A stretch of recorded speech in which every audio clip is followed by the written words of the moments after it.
아, 여기 완전 시골 냄새 진동한다. 고향 장터 버스인가? 박현우의 비아냥거리는 목소리가 이른 아침 서울행 시외버스 안에 날카롭게 울려 퍼졌습니다.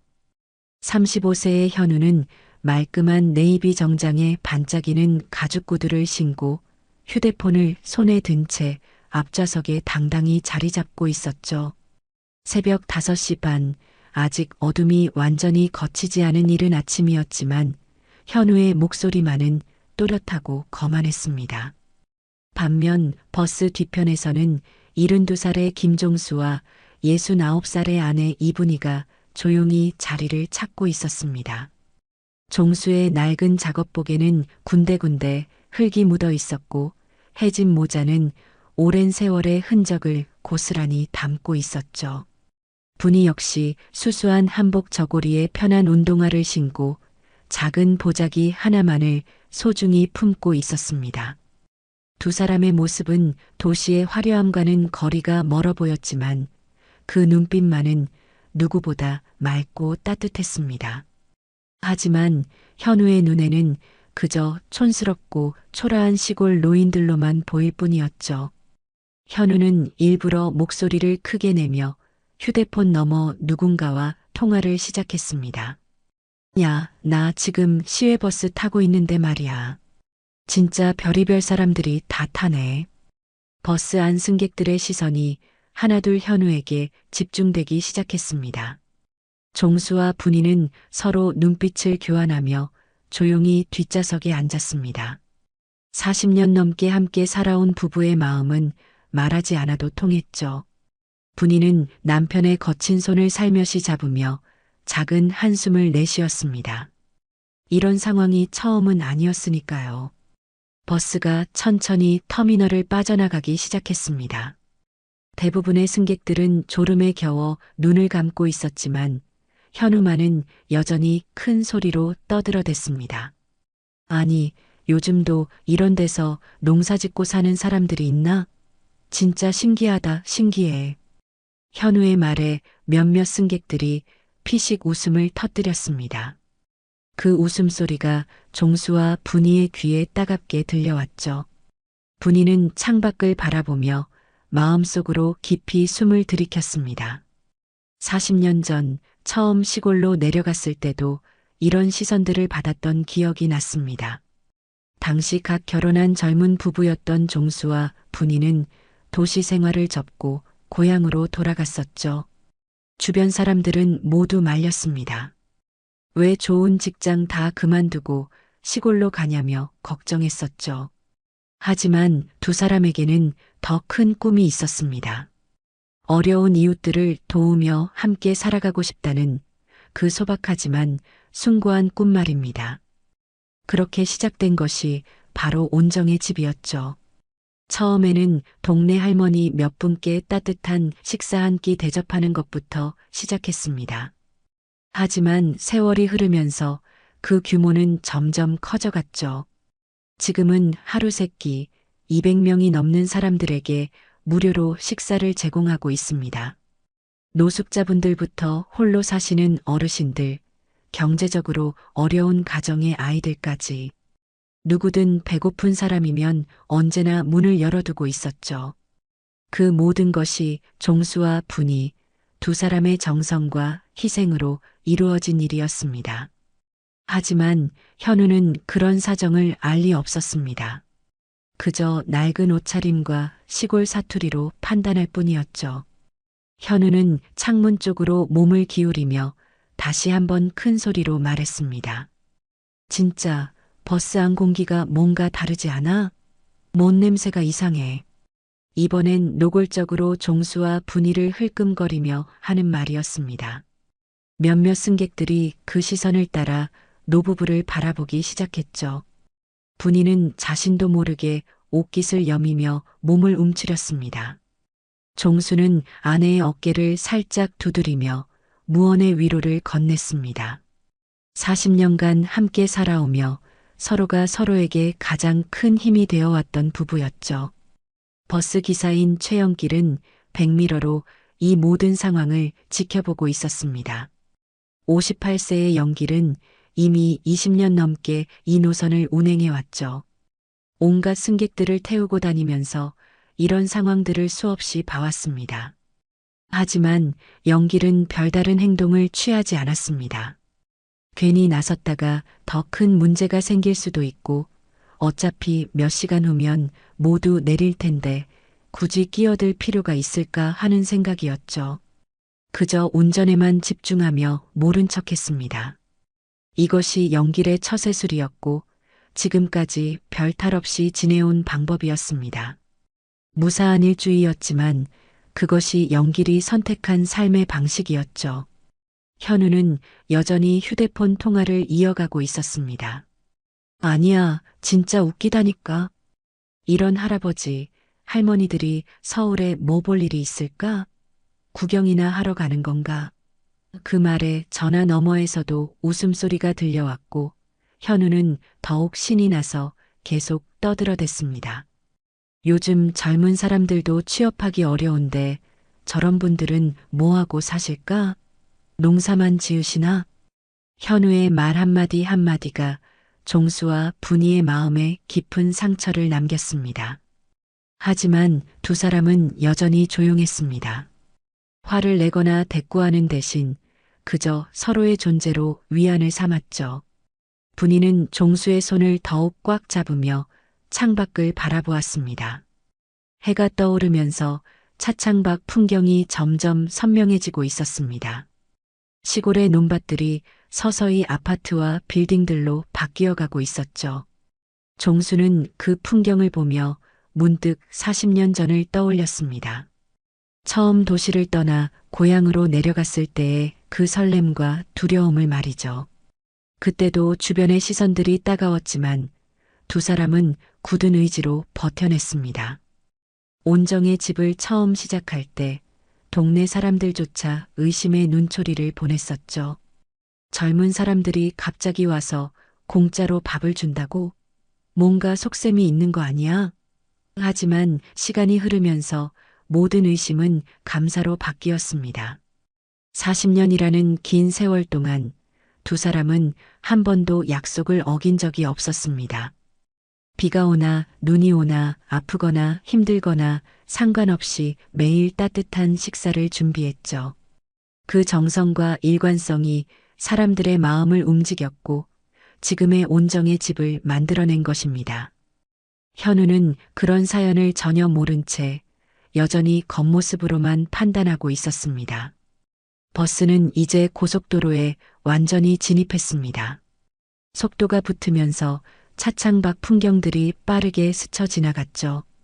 현우는 휴대폰 통화를 마치고 이번에는 옆자리 승객과 대화를 시도했습니다. 저기 할아버지, 할머니 보세요. 완전 시골 냄새 아니에요?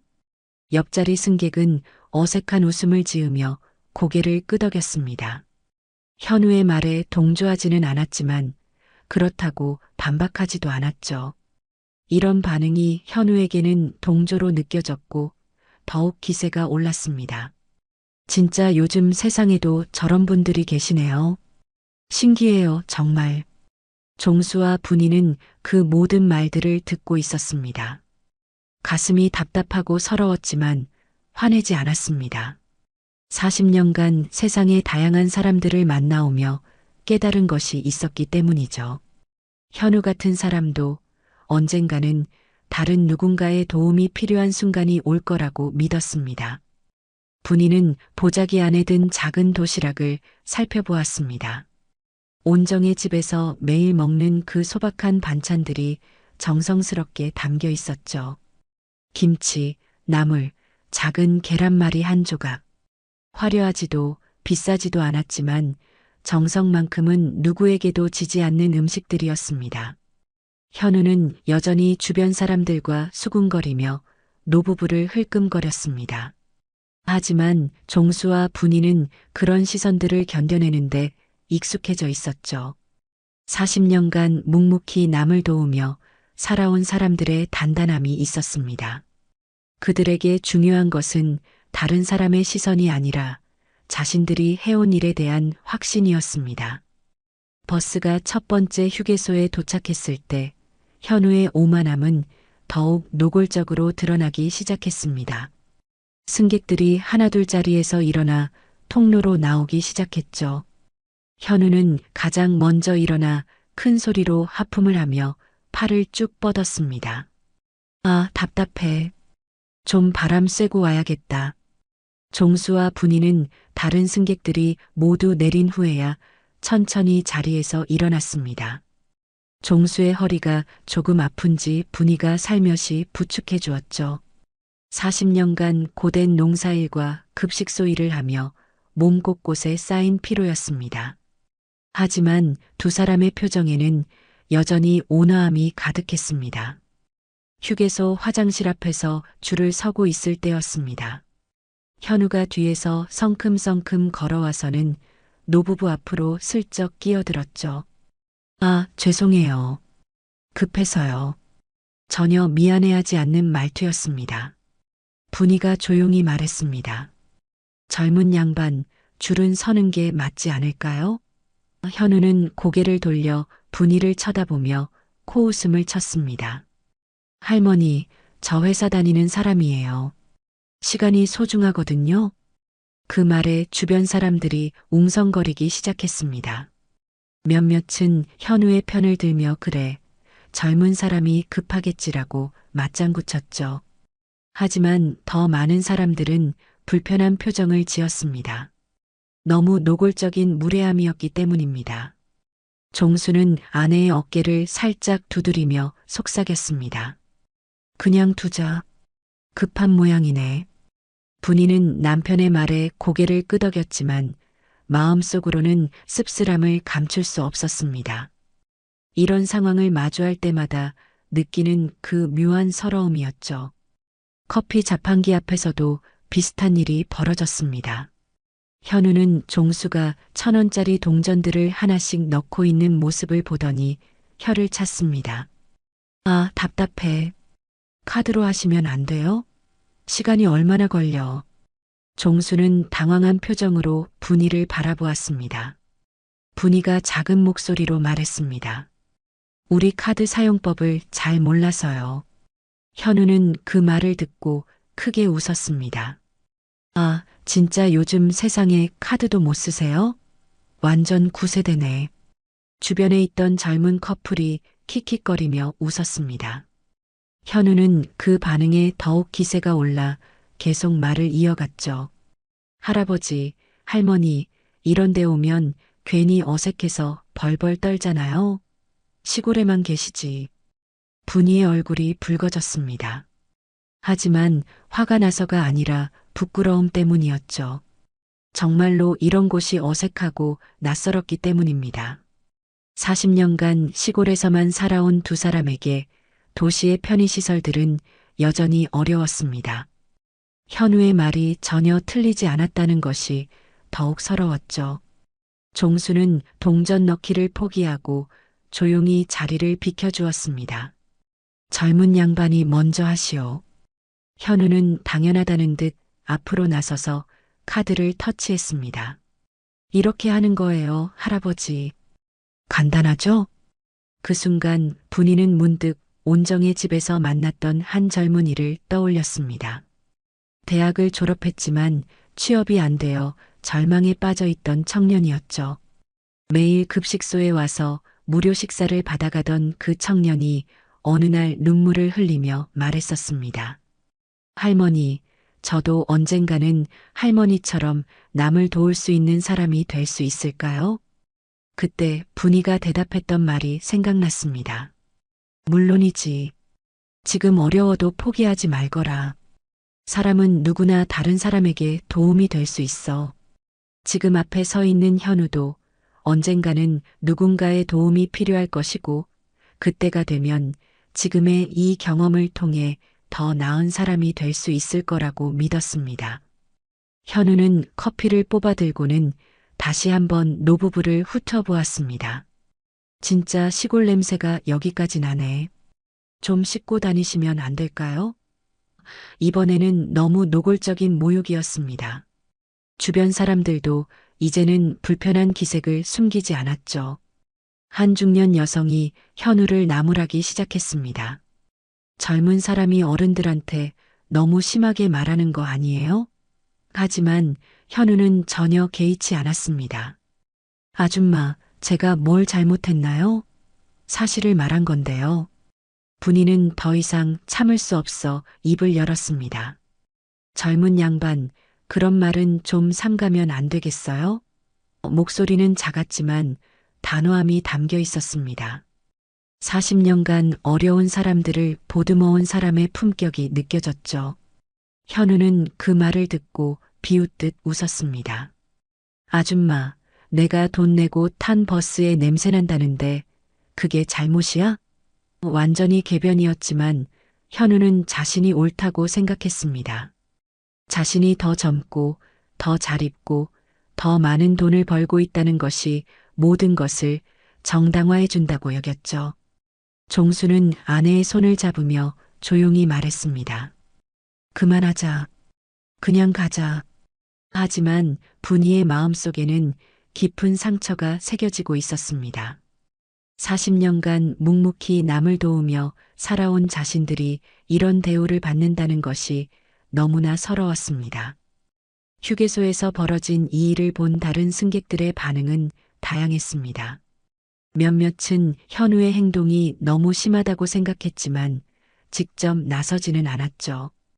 또 다른 몇몇은 현우의 편에서 요즘 노인들이 너무 뻔뻔하다며 맞장구 쳤습니다. 그리고 대부분은 그냥 모른 척하며 자신의 일에만 집중했죠. 버스 기사 연길도 이 모든 상황을 지켜보고 있었습니다. 휴게소에서 담배를 피우며 승객들의 모습을 관찰하고 있던 연길은 현우의 행동을 보며 눈살을 찌푸렸죠. 하지만 여전히 개입하지는 않았습니다. 괜히 끼어들면 더 복잡해질 텐데라는 생각이었습니다. 다시 버스에 탑승할 때 현우는 더욱 당당해져 있었습니다. 휴게소에서의 상황이 자신에게 유리하게 흘러갔다고 생각했기 때문이죠. 몇몇 승객들이 자신의 편에 서준 것 같아서 기분이 좋았습니다. 역시 내 말이 맞아. 저런 시골 할아버지, 할머니들은 집에나 있어야 해. 종수와 분이는 다시 뒷좌석에 앉았습니다. 두 사람 모두 한동안 말이 없었죠. 분이는 창밖을 바라보며 깊은 생각에 잠겨 있었습니다. 온정의 집에서 매일 만나는 사람들의 얼굴이 하나둘 떠올랐습니다. 그들 중에는 현우처럼 거만하고 오만한 사람들도 있었습니다. 처음에는 급식을 받는 것을 당연하게 여기며 감사할 줄 모르는 사람들 말이죠. 하지만 시간이 흐르면서 그런 사람들도 변했습니다. 꾸준한 관심과 사랑이 그들의 마음을 조금씩 녹여나갔던 것입니다. 종수도 비슷한 생각을 하고 있었습니다. 40년 전 처음 온정의 집을 시작할 때만 해도 이런 상황들을 견디기가 힘들었죠. 하지만 이제는 다릅니다. 사람은 누구나 변할 수 있다는 것을, 그리고 그 변화에는 시간이 필요하다는 것을 깨달았기 때문입니다. 버스가 다시 출발하면서 현우는 또 다른 전화를 받았습니다. 이번에는 회사 동료와의 통화였죠. 아, 맞아. 우리 회사 올해 재단 후원 받기로 했잖아. 그 덕분에 우리도 좀 여유로워질 것 같아. 현우는 자신이 다니는 코리아웍스가 매년 받는 재단 후원금에 대해 이야기하고 있었습니다. 하지만 그 재단이 바로 종수와 분이가 운영하는 온정의 집 재단이라는 사실은 전혀 모르고 있었죠. 현우는 계속 큰 소리로 떠들어댔습니다. 그래, 그 할아버지, 할머니들이 운영하는 그런 거잖아. 우리가 아니면 걔네 뭐하고 살겠어? 완전히 잘못된 인식이었지만 현우는 자신이 옳다고 확신하고 있었습니다. 분이는 그 말을 듣고 쓴웃음을 지었습니다. 바로 자신들이 운영하는 재단에서 후원을 받으면서도 그 사실을 전혀 모르는 현우의 모습이 아이러니했기 때문입니다. 하지만 화가 나지는 않았습니다. 오히려 안쓰럽다는 생각이 들었죠. 종수는 아내의 마음을 읽고는 살며시 손을 잡아주었습니다. 40년을 함께 살아온 부부는 말하지 않아도 서로의 생각을 알 수 있었습니다. 두 사람 모두 현우를 미워하지 않았습니다. 다만 언젠가는 그도 진실을 깨달을 날이 올 거라고 믿었죠. 버스는 계속해서 서울을 향해 달려가고 있었습니다. 창밖으로는 점점 더 많은 건물들과 도시의 풍경들이 보이기 시작했죠. 현우는 여전히 큰 소리로 전화 통화를 이어가고 있었고 종수와 분이는 조용히 그 모습을 지켜보고 있었습니다. 아직 현우는 자신이 얼마나 큰 실수를 하고 있는지 전혀 눈치채지 못하고 있었습니다. 버스가 두 번째 휴게소를 지나 서울 외곽으로 접어들 무렵 현우의 오만함은 절정에 달했습니다. 휴대폰 통화가 끝나자 현우는 주변 승객들과 대화를 시도하며 자신의 우월감을 과시하기 시작했죠. 저기 할아버지, 할머니 보세요. 완전 촌티 아니에요? 옆자리에 앉은 젊은 남성이 어색하게 웃으며 고개를 끄덕였습니다. 현우는 그 반응에 고무되어 목소리를 더욱 높였습니다. 요즘 시대에 저렇게 사는 사람들이 아직도 있다니. 진짜 신기해요. 뒷자리에서 들려오는 이 모든 말들이 종수와 분이의 귀에 그대로 전해졌죠. 분이는 보자기를 더욱 꽉 끌어안으며 창밖을 응시했습니다. 저 멀리 서울의 고층 빌딩들이 하나둘 보이기 시작했습니다. 40년 전 처음 이 길을 지날 때만 해도 이런 빌딩들이 없었는데 말이죠. 그때는 젊은 부부였던 자신들이 도시를 등지고 시골로 향했던 그 길이었습니다. 지금은 그 반대 방향으로 가고 있지만 마음가짐은 전혀 다르지 않았습니다. 종수는 아내의 떨리는 손을 감싸며 작은 목소리로 속삭였습니다. 괜찮아. 조금만 참자. 하지만 분이의 마음속 상처는 점점 깊어져 가고 있었죠. 40년간 어려운 사람들을 위해 헌신해온 자신들이 이런 대우를 받는다는 것이 너무 서러웠습니다. 현우는 이제 아이의 뒤를 돌아보며 노골적으로 노부부를 쳐다보기 시작했습니다. 할아버지, 할머니 서울에 뭐 볼 일 있으세요?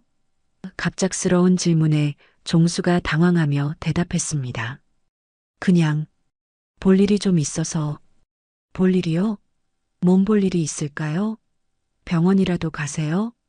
현우의 말투에는 노골적인 조롱이 섞여 있었습니다. 주변 승객들이 웅성거리기 시작했죠.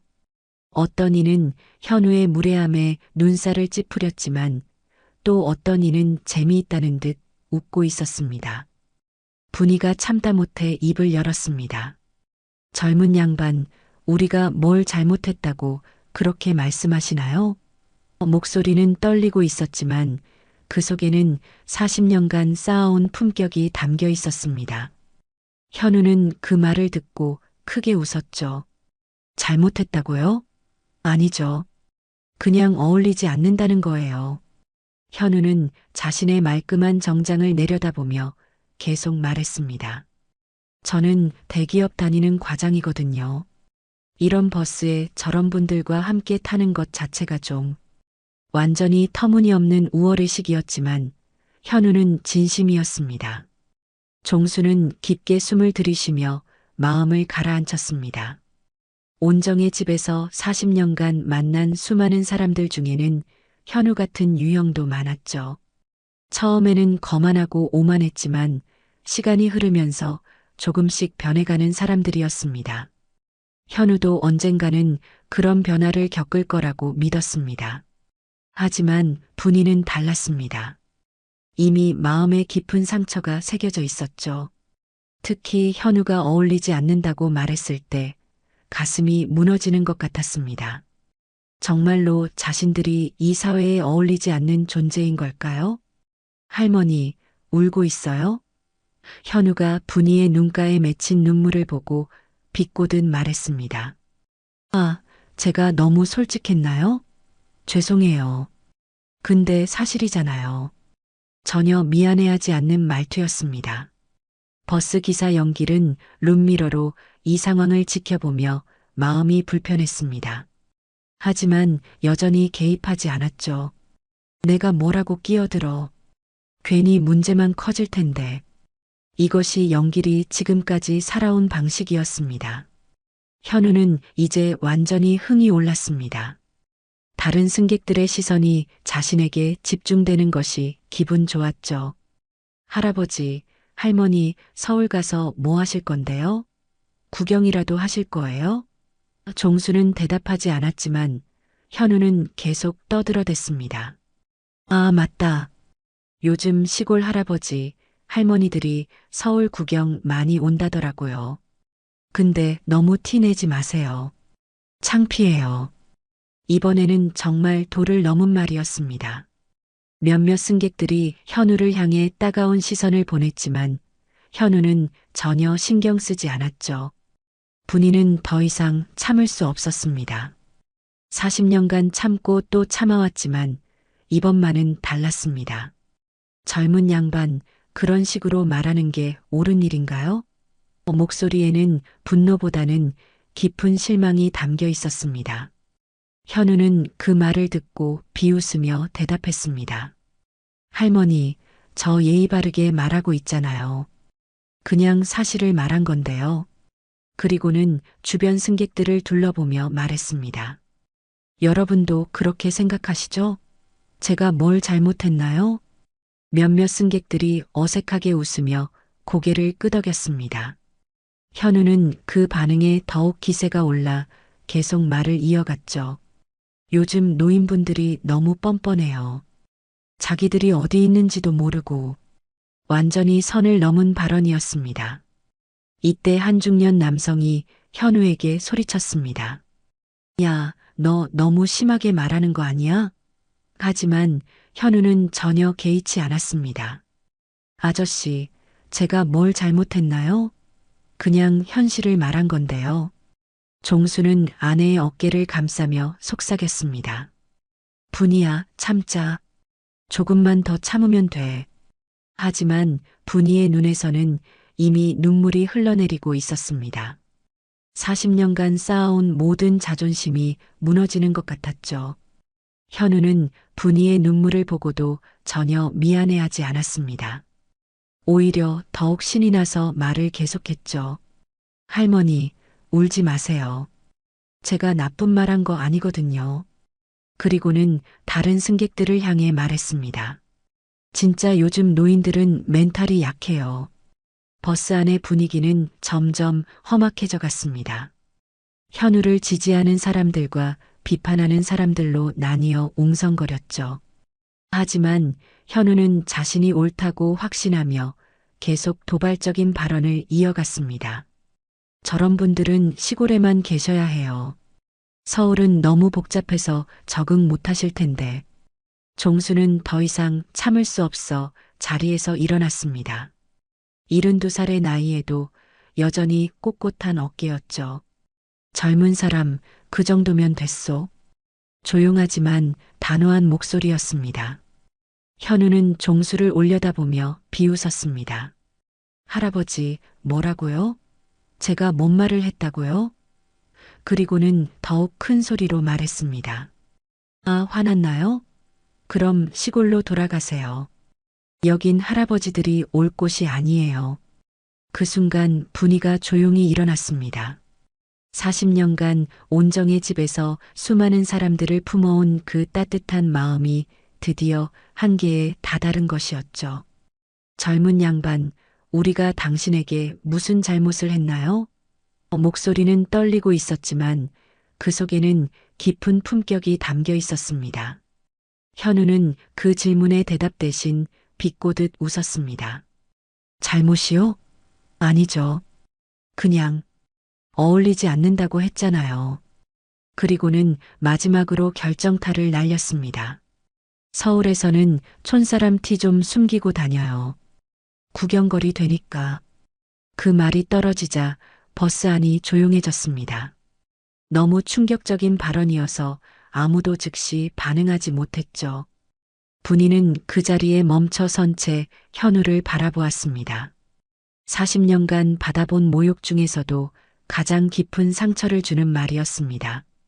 종수와 분이는 다시 자리에 앉았습니다.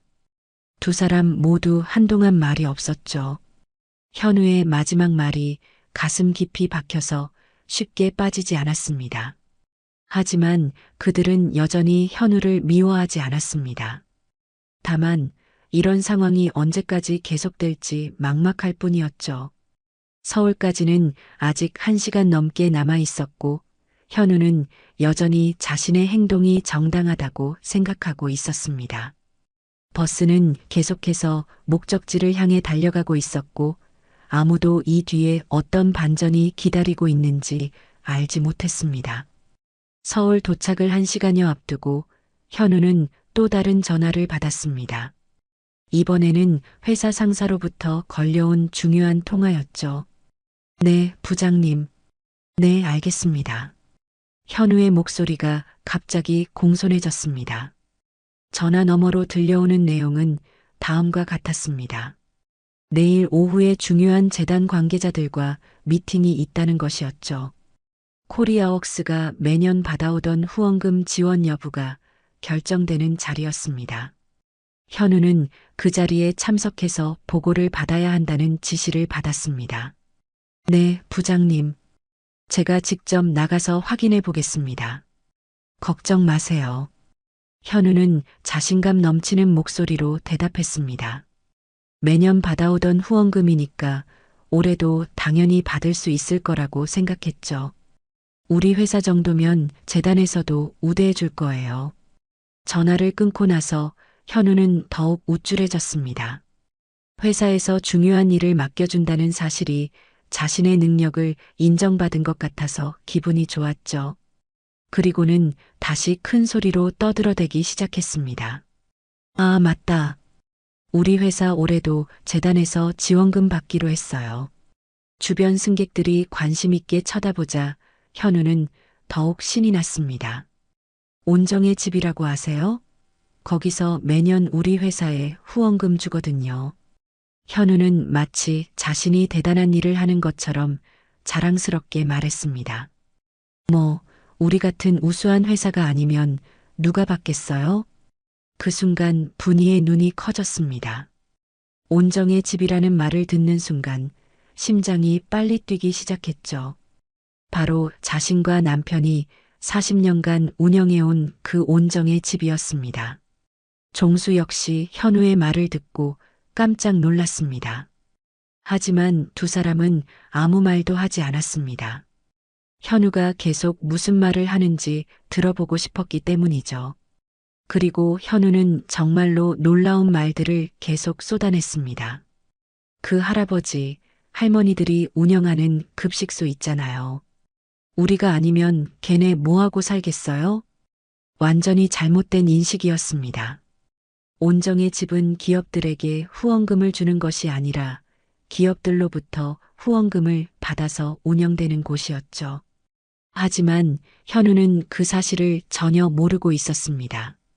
오히려 자신들이 그 할아버지, 할머니들을 도와주고 있다고 착각하고 있었죠. 내일 미팅에서 확실히 해줘야겠어요. 우리 회사가 얼마나 중요한지 말이에요. 현우는 마치 자신이 온정의 집을 후원해주는 것처럼 말했습니다. 시골 할아버지, 할머니들이 뭘 알겠어요. 우리 같은 대기업이 도와줘야 하는 거죠. 분이는 주먹을 꽉 쥐며 참고 있었습니다. 40년간 수십억 원을 들여서 어려운 사람들을 도와왔는데 그 돈으로 후원받는 회사 직원이 이런 말을 하고 있다니요. 더욱 가슴 아픈 것은 현우가 자신들을 그렇게 무시하면서도 동시에 자신들의 도움을 받고 있다는 사실이었습니다. 종수는 아내의 떨리는 손을 잡으며 조용히 속삭였습니다. 분이야, 진정해. 저 사람은 아직 모르는 거야. 하지만 분이의 마음속 분노는 쉽게 가라앉지 않았습니다. 이런 아이러니한 상황이 있을 수 있을까요? 현우는 계속해서 자랑스럽게 떠들어댔습니다. 우리 회사가 코리아웍스거든요. 들어보셨죠? 업계에서는 꽤 유명해요. 그리고는 노부부 쪽을 흘끔 쳐다보며 말했습니다.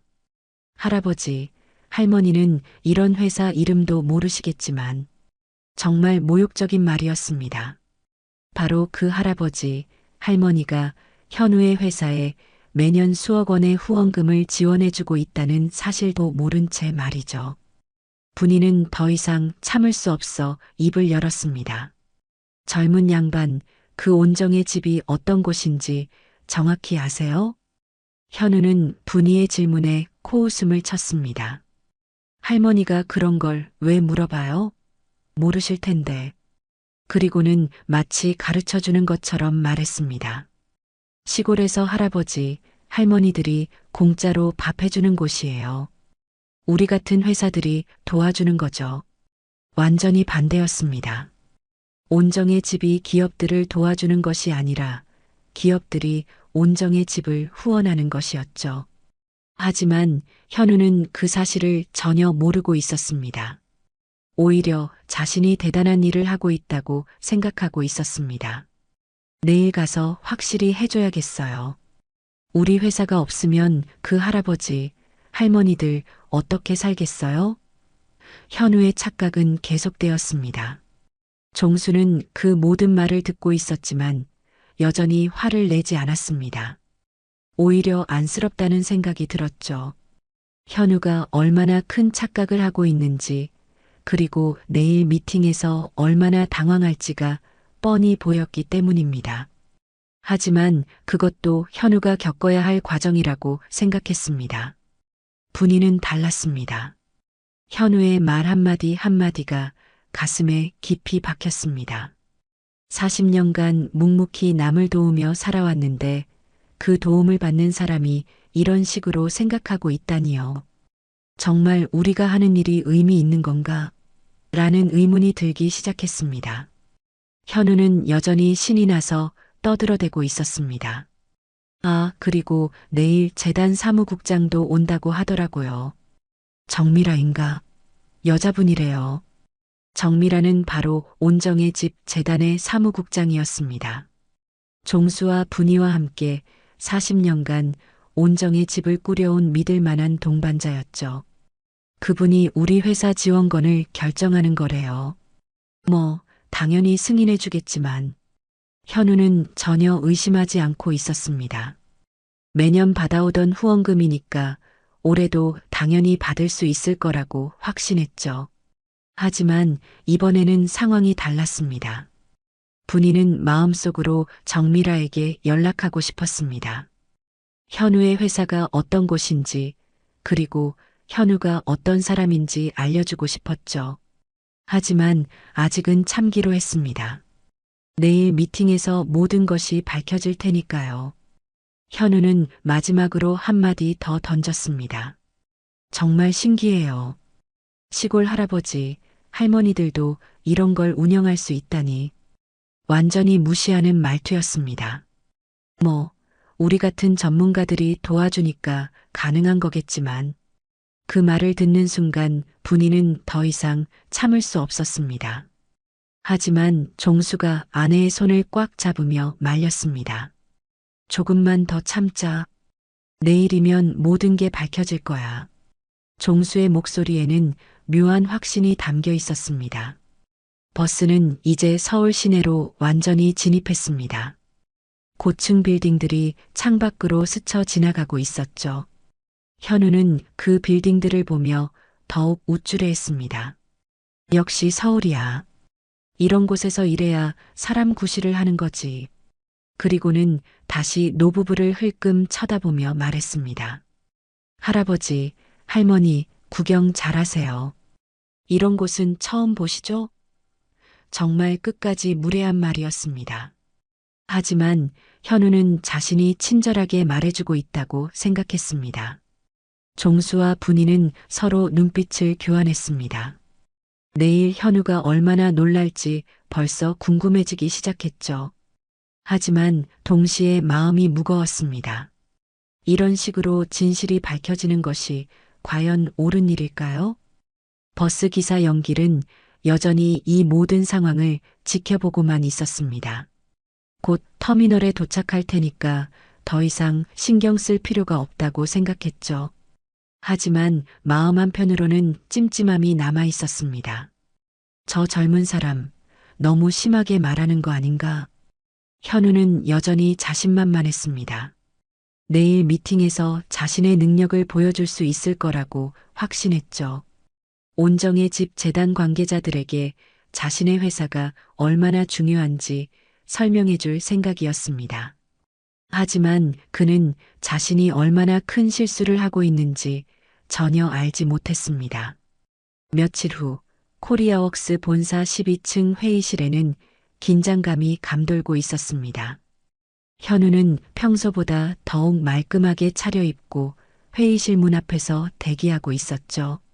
오늘은 온정의 집 재단과의 중요한 미팅이 있는 날이었습니다.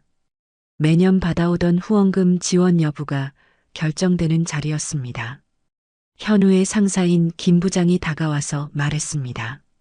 현우야, 오늘 미팅 정말 중요해.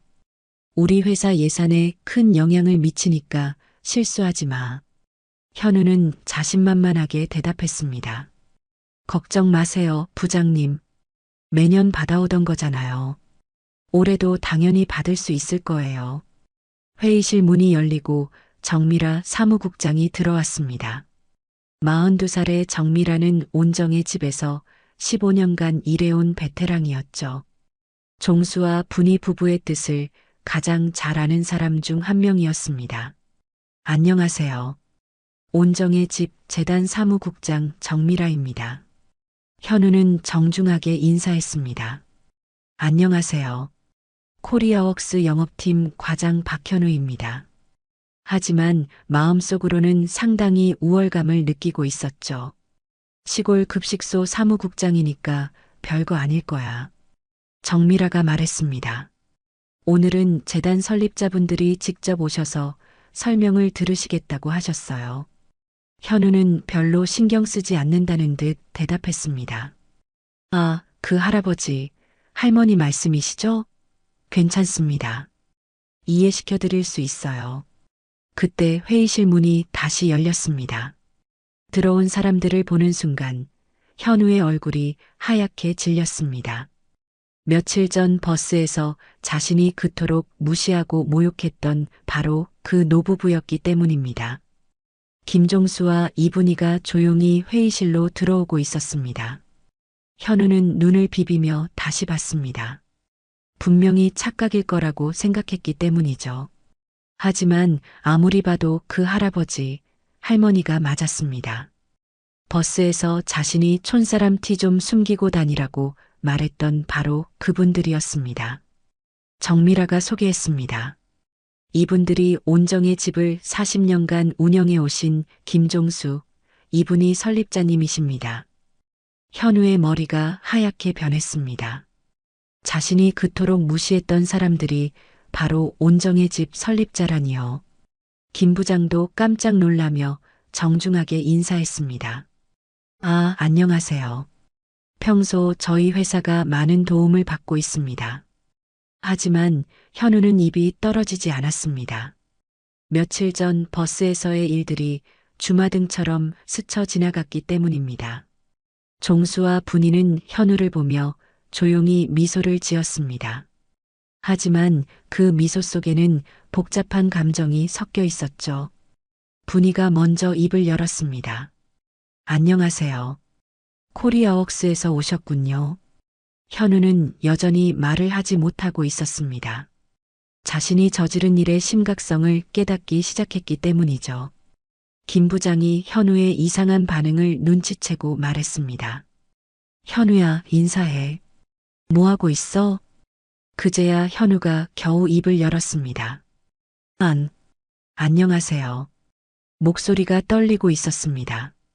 며칠 전 버스에서 자신이 했던 모든 말들이 되돌아오고 있었죠. 정미라가 서류를 펼치며 설명하기 시작했습니다. 온정의 집은 40년간 지역 사회 복지에 헌신해 오셨습니다. 현재 하루 200명 이상에게 무료 급식을 제공하고 계시죠. 현우는 그 말을 들으며 점점 더 작아지고 있었습니다. 그리고 매년 우수한 기업들을 선정해서 사회공헌 활동비를 지원해드리고 있습니다. 정미라의 설명을 듣는 순간 현우는 자신이 얼마나 큰 착각을 하고 있었는지 깨달았습니다. 온정의 집이 기업들에게 돈을 지원해주는 곳이었던 것입니다. 종수가 조용히 말했습니다. 우리는 정말 좋은 기업들과만 함께 하고 싶습니다. 사회에 도움이 되는 기업들 말이죠. 그 말에는 깊은 의미가 담겨 있었습니다. 현우는 그 의미를 정확히 알 수 있었죠. 분이가 덧붙였습니다. 기업의 규모나 매출도 중요하지만 무엇보다 인품이 중요합니다. 현우의 얼굴이 더욱 빨갛게 달아올랐습니다. 며칠 전 자신의 행동이 얼마나 부끄러웠는지 절실히 깨닫고 있었기 때문입니다. 김 부장이 의아해하며 현우에게 물었습니다. 현우야, 너 괜찮아?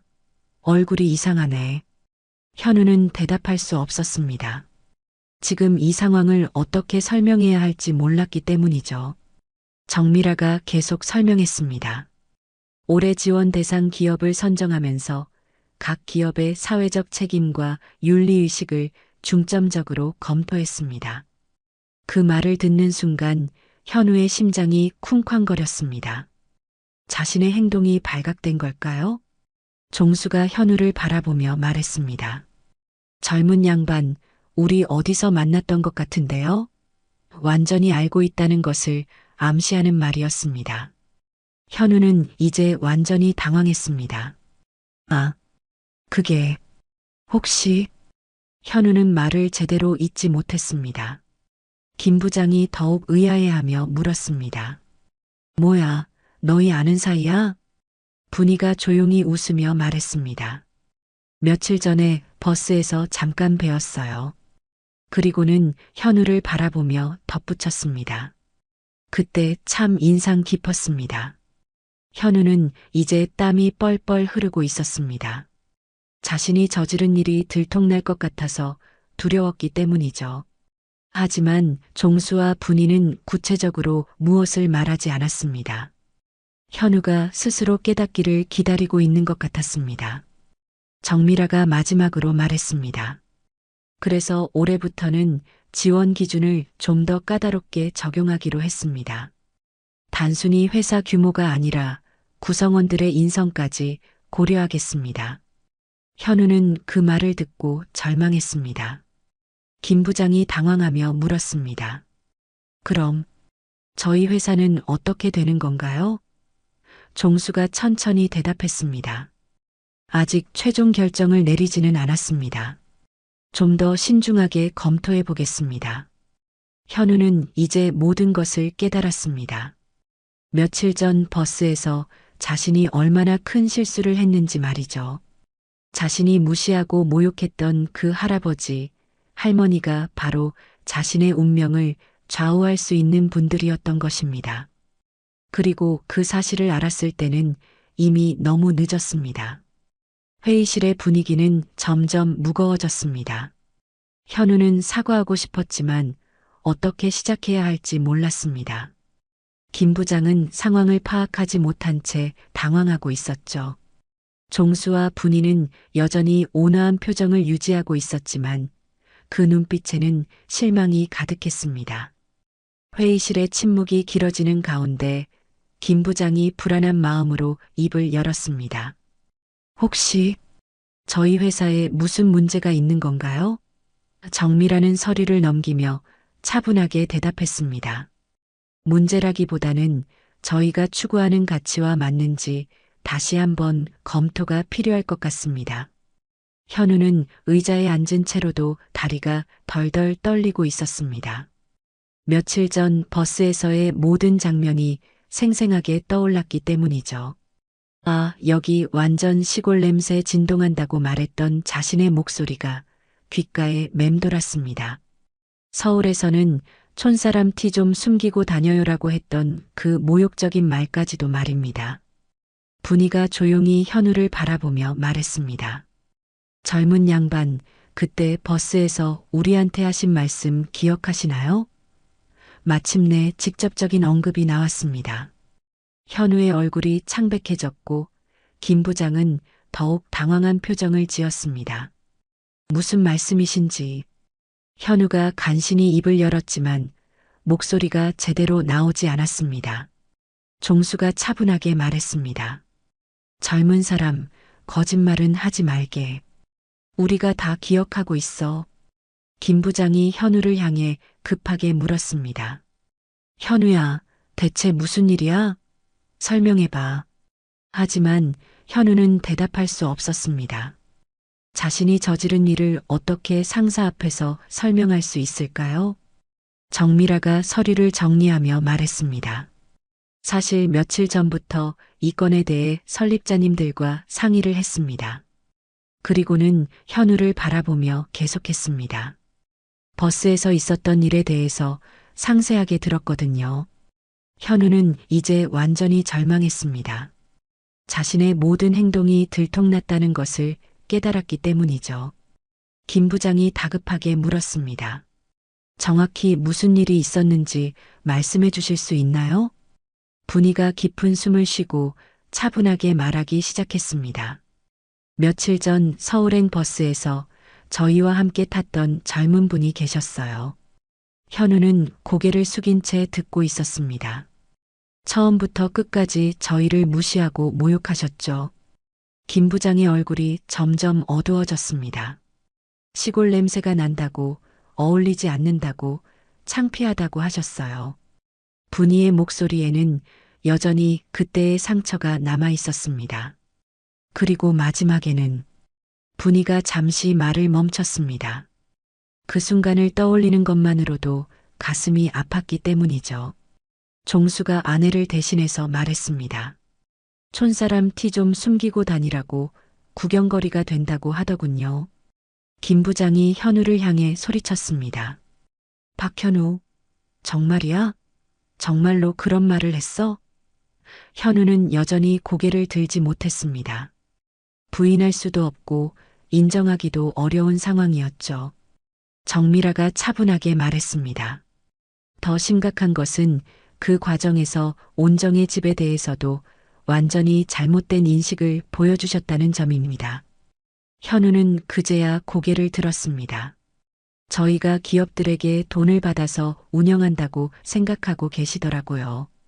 김 부장이 당황하며 물었습니다. 그게 무슨 말씀이세요? 종수가 설명했습니다. 그 젊은 양반이 우리가 자기네 회사에서 도움을 받는다고 착각하고 있더군요. 우리가 아니면 걔네 뭐하고 살겠냐고 우리 같은 대기업이 도와줘야 한다고 하셨어요.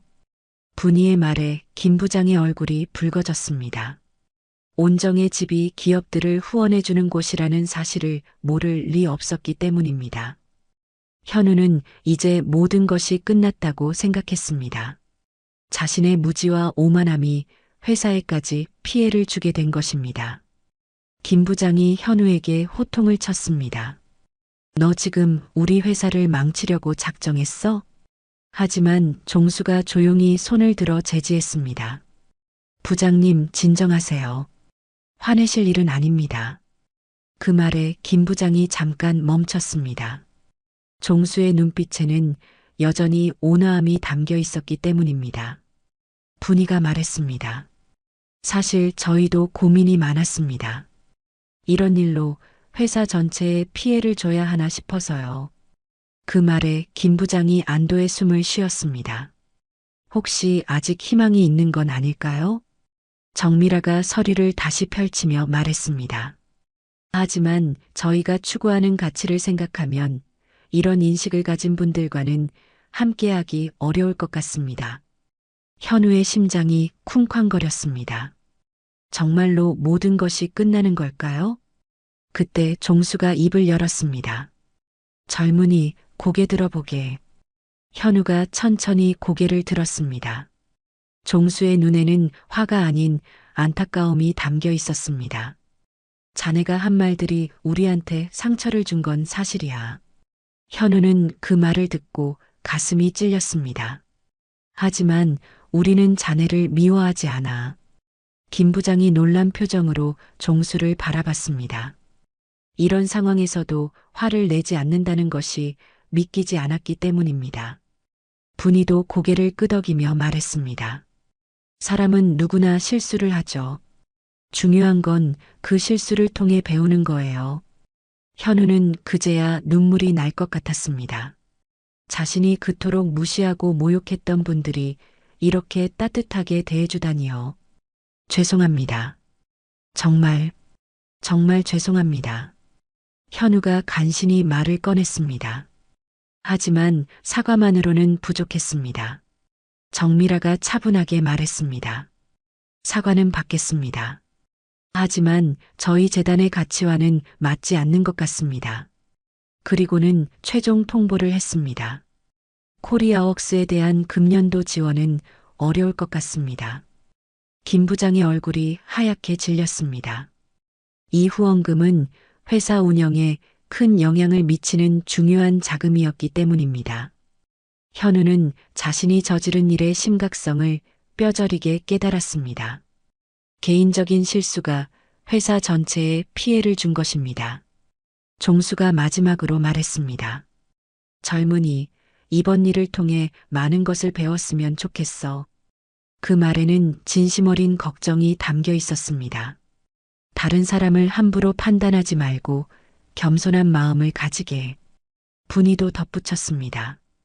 우리 모두는 누군가에게 도움을 주고 또 누군가에게 도움을 받으며 살아가는 거예요. 그 말이 현우의 가슴 깊이 박혔습니다. 며칠 전 버스에서 자신이 얼마나 교만했었는지 깨달았기 때문입니다. 회의는 그렇게 끝났습니다. 종수와 분이 그리고 정미라가 회의실을 나가고 난 후 김 부장이 현우에게 다가왔습니다. 박현우, 너 때문에 회사가 큰 손해를 봤어. 어떻게 할 거야? 현우는 대답할 말이 없었습니다. 하지만 그보다 더 큰 깨달음이 있었습니다. 자신이 그동안 얼마나 잘못된 가치관으로 살아왔는지 알게 된 것입니다. 종수와 분이의 따뜻한 마음씨가 오히려 자신을 더욱 부끄럽게 만들었죠. 진정한 교육은 이런 것이구나. 현우는 그렇게 생각했습니다. 회의실을 나온 종수와 분이는 정미라와 함께 복도를 천천히 걸었습니다. 정미라가 조심스럽게 물었습니다. 설립자님, 정말 괜찮으세요? 너무 심한 일을 당하셨는데. 분이는 잠시 멈춰서서 창밖을 바라보았습니다. 미라야, 우리가 40년간 왜 이 일을 해왔는지 알지? 분이의 목소리에는 깊은 울림이 있었습니다. 바로 저런 젊은이들을 위해서였어. 종수도 고개를 끄덕이며 말했습니다. 저 친구도 언젠가는 깨달을 거야. 시간이 좀 걸릴 뿐이지. 한편 회의실에서는 현우와 김 부장 사이에 어색한 침묵이 흘렀습니다. 김 부장이 깊은 한숨을 쉬며 말했습니다. 현우야, 이번 일로 회사가 받을 타격이 얼마나 큰지 알고 있어? 현우는 고개를 숙인 채 대답했습니다. 죄송합니다, 부장님. 제가 정말 잘못했습니다. 미안하다고 해서 해결될 일이 아니야. 온정의 집 재단 후원금은 우리 회사 사회공헌 예산의 30%를 차지해. 김 부장의 말에 현우는 더욱 절망했습니다. 자신의 개인적인 실수가 이렇게 큰 파장을 불러일으킬 줄 몰랐기 때문입니다. 그때 회의실 문이 열리며 정미라가 다시 들어왔습니다. 죄송합니다. 설립자님들께서 한 말씀 더 하시고 싶다고 하십니다. 김 부장과 현우는 서로 눈을 마주쳤습니다. 혹시 마지막 기회가 주어지는 걸까요? 종수와 분이가 다시 회의실로 들어왔습니다. 분이가 현우를 바라보며 조용히 말했습니다. 젊은 양반, 정말로 반성하고 계신 것 같네요. 현우는 간신히 고개를 들어 대답했습니다. 네, 정말 잘못했습니다. 변명의 여지가 없습니다. 종수가 의자에 앉으며 말했습니다. 자네가 버스에서 우리를 보며 든 생각이 뭐였나? 갑작스러운 질문에 현우는 당황했습니다. 하지만 이제는 거짓말을 할 수 없었습니다. 처음에는 그냥 시골에서 온 할아버지, 할머니라고 생각했습니다. 현우의 목소리가 떨렸습니다. 그래서 무시해도 된다고, 제가 더 우월하다고 착각했습니다. 분이가 고개를 끄덕이며 말했습니다. 그런 생각이 어디서 나온 걸까요? 현우는 한동안 말이 없었습니다. 자신의 내면을 들여다본다는 것은 쉬운 일이 아니었기 때문입니다. 아마도 제가 대학을 나오고 대기업에 다닌다는 우월감 때문이었던 것 같습니다. 현우가 솔직하게 대답했습니다. 외모로, 학벌로, 직업으로 사람을 판단하는 게 당연하다고 생각했어요. 종수가 조용히 웃으며 말했습니다. 그런 기준들이 정말 중요한가? 그리고는 자신의 이야기를 시작했습니다. 우리도 젊을 때는 서울에서 좋은 직장 다녔어. 현우가 놀란 표정으로 종수를 바라봤습니다. 하지만 진짜 중요한 게 뭔지 깨달았지. 다른 사람을 도우며 사는 것, 그게 진짜 가치 있는 삶이더라고. 분이도 덧붙였습니다. 돈이나 지위보다 더 소중한 게 있어요. 바로 사람다운 마음이죠. 현우는 그 말을 들으며 자신의 삶을 돌아보았습니다. 그동안 자신이 추구해온 것들이 얼마나 허상이었는지 깨달았기 때문입니다. 제가 정말 잘못 살아왔네요. 현우의 목소리에 진정한 후회가 담겨 있었습니다. 정미라가 서류를 다시 꺼내며 말했습니다. 설립자님들과 상의한 결과 한 가지 제안이 있습니다. 김 부장과 현우가 동시에 고개를 들었습니다. 코리아웍스에 대한 지원은 일단 보류하되 조건부로 재검토하겠습니다. 조건이라고 하시면 김 부장이 조심스럽게 물었습니다. 종수가 현우를 바라보며 말했습니다. 박현우 씨가 직접 온정의 집에 와서 한 달간 봉사활동을 해보는 거야. 현우는 깜짝 놀랐습니다. 처벌이 아니라 기회를 주겠다는 뜻이었기 때문입니다. 분이가 설명했습니다. 그곳에서 정말 어려운 사람들을 만나보세요.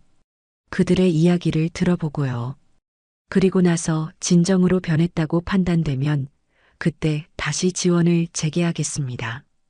정미라의 말에 김 부장이 안도의 한숨을 쉬었습니다. 아직 희망이 남아있다는 뜻이었기 때문입니다. 하지만 현우는 달랐습니다. 자신을 그토록 무시했던 자신에게 이런 기회를 주는 종수와 분이의 마음이 더욱 고마웠습니다. 감사합니다.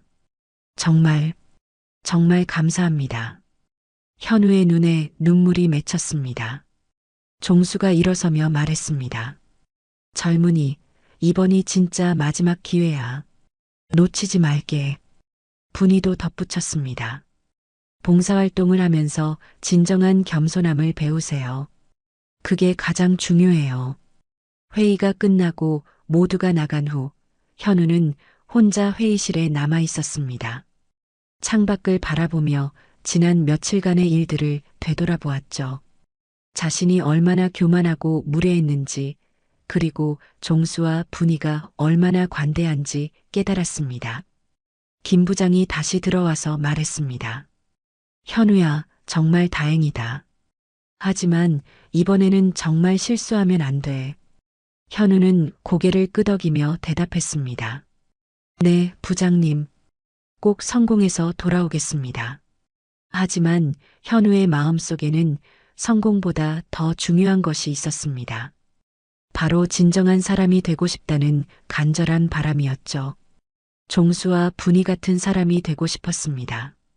남을 돕는 기쁨, 겸손한 마음, 따뜻한 인품을 갖춘 사람 말입니다.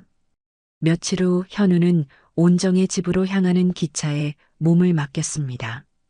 이번에는 버스가 아닌 기차였지만 마음가짐은 완전히 달랐습니다. 창밖으로 스쳐가는 풍경을 보며 현우는 다짐했습니다. 이번에는 정말 달라지겠어. 진짜 사람다운 사람이 되겠어. 온정의 집에서의 한 달은 현우에게 있어서 인생의 전환점이 될 것이었습니다. 그곳에서 만날 사람들, 그들의 이야기, 그리고 종수와 분이의 삶의 철학이 현우를 완전히 새로운 사람으로 만들어줄 것이었죠. 하지만 그것은 쉽지 않은 과정이 될 것이었습니다. 현우는 창밖을 바라보며 마음속으로 다시 한번 다짐했습니다. 할아버지, 할머니, 제가 꼭 달라진 모습을 보여드리겠습니다. 그리고 그 다짐은 진심이었습니다. 버스에서의 그 부끄러운 기억을 이제는 자신을 변화시키는 동력으로 삼겠다고 결심했습니다. 기차는 계속해서 시골을 향해 달려가고 있었습니다. 현우의 새로운 인생도 이제 막 시작되려고 하고 있었죠. 종수와 분이의 따뜻한 마음씨가 또 다른 기적을 만들어낼 것이었습니다. 바로 한 사람의 진정한 변화라는 기적 말입니다. 3달 후 같은 노선의 서울행 버스에서 놀라운 장면이 펼쳐졌습니다. 현우는 이번에도 같은 시간, 같은 버스에 타고 있었지만 모든 것이 달랐습니다. 깔끔한 정장 대신 수수한 캐주얼 옷차림이었고 거만한 표정 대신 겸손한 미소를 띠고 있었죠. 그리고 무엇보다 혼자가 아니었습니다. 현우 옆에는 온정의 집에서 만난 할머니 한 분이 함께 앉아 계셨습니다. 80세의 박순례 할머니는 서울에 계신 딸을 만나러 가는 길이었죠. 현우야, 정말 고맙다. 혼자 가려니까 무서웠는데. 할머니의 말에 현우는 환한 미소로 대답했습니다. 할머니, 제가 할 수 있는 건 이것뿐이에요. 그동안 할머니께서 저를 얼마나 많이 도와주셨는데요. 현우의 목소리에는 진심 어린 감사가 담겨 있었습니다. 한 달간의 온정의 집 봉사활동이 그를 완전히 다른 사람으로 만들어 놓았기 때문입니다.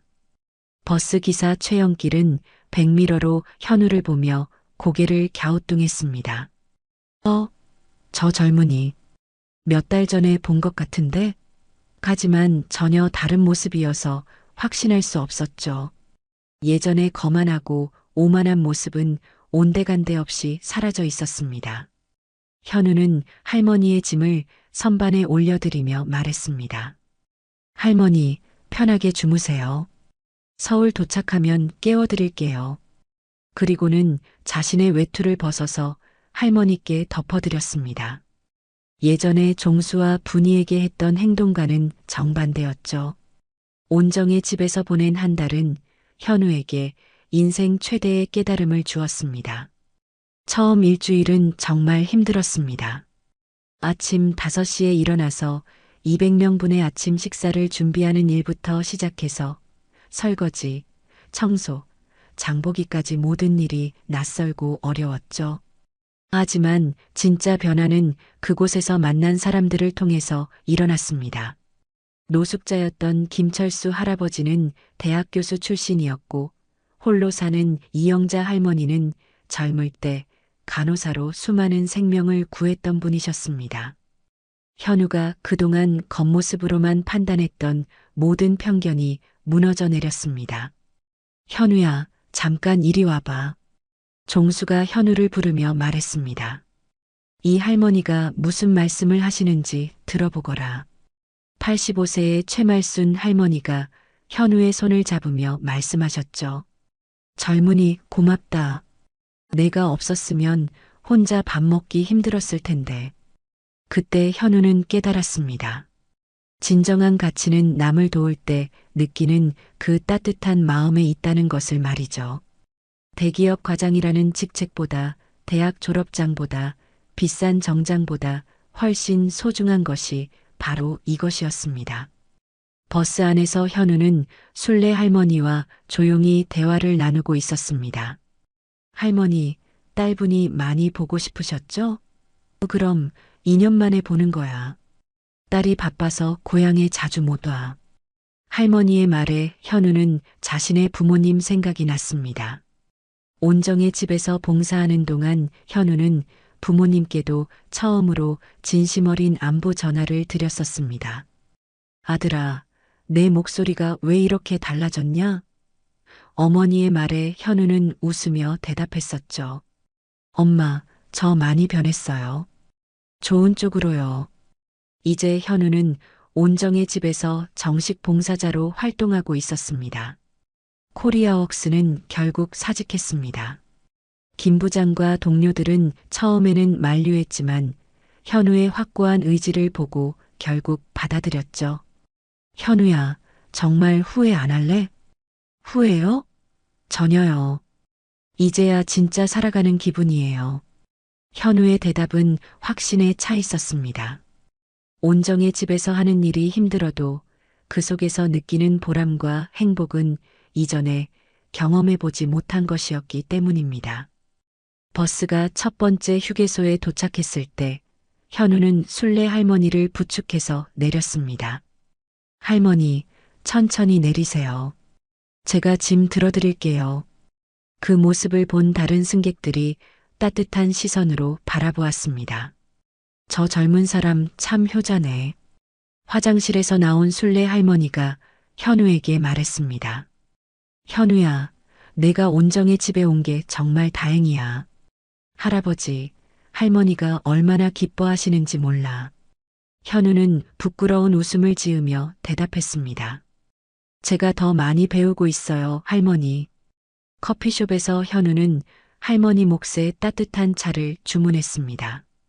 예전에는 노인들이 천천히 주문하는 모습을 보며 답답해했던 자신이 믿기지 않았죠. 이제는 오히려 그런 모습이 소중하고 아름답게 느껴졌습니다. 시간의 여유와 배려의 마음을 알게 되었기 때문입니다. 할머니, 이거 드세요. 몸이 따뜻해지실 거예요.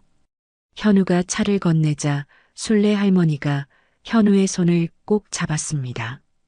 현우야, 내가 우리 할아버지, 할머니한테 온 건 하늘이 보내준 선물이야. 그 말에 현우의 눈시울이 붉어졌습니다. 다시 버스에 탑승할 때 현우는 다른 승객들에게도 자연스럽게 도움을 주었습니다. 무거운 짐을 든 아주머니의 가방을 선반에 올려드리고 아이를 안고 있는 젊은 엄마에게는 자리를 양보했죠. 모든 행동이 진심에서 우러나는 것이었습니다. 버스 기사 연길은 백미러로 이 모든 광경을 지켜보며 감탄했습니다. 참 착한 젊은이네. 요즘 보기 드문 일이야. 그리고는 문득 몇 달 전의 일이 떠올랐습니다. 그때 그 오만한 젊은이와는 정반대네. 서울 도착을 1시간여 앞둔 시점에서 현우는 순례 할머니에게 조심스럽게 말했습니다. 할머니, 사실 제가 몇 달 전에 이 버스에서 정말 부끄러운 일을 했었어요. 할머니가 궁금한 표정으로 현우를 바라봤습니다. 지금의 저와는 정반대로 행동했었죠. 나이 드신 분들을 무시하고 모욕했었어요. 현우의 목소리에 진심 어린 후회가 담겨 있었습니다. 순례 할머니는 현우의 손을 두드리며 말했습니다. 그래도 지금 이렇게 변했잖아. 그게 중요한 거야. 현우는 그날의 일을 떠올리며 다시 한번 다짐했습니다. 다시는 그런 사람이 되지 않겠다고, 평생 겸손하고 따뜻한 마음으로 살겠다고 말이죠. 온정의 집에서 배운 가장 큰 교훈이 바로 그것이었습니다. 사람은 누구나 소중하고 서로 존중받아야 할 존재라는 것을요. 서울 도착이 가까워오자 현우는 순례 할머니의 짐을 정리해드렸습니다. 할머니, 딸분이 마중 나오시나요? 응, 지하철역에서 만나기로 했어.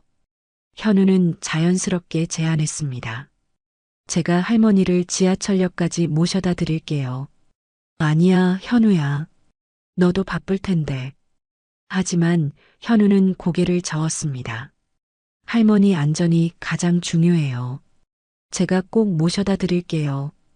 이것이 바로 종수와 분이에게 배운 진정한 봉사 정신이었습니다.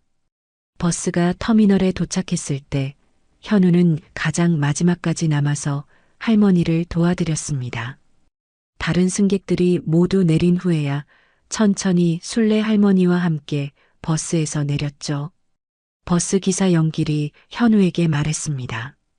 젊은 사람 참 기특하네. 할머니를 잘 돌봐드리고 감사합니다, 기사님. 안전 운전하세요. 현우의 인사에 영길은 뿌듯한 미소를 지었습니다. 이런 젊은이들이 더 많아졌으면 좋겠다는 생각이 들었기 때문입니다.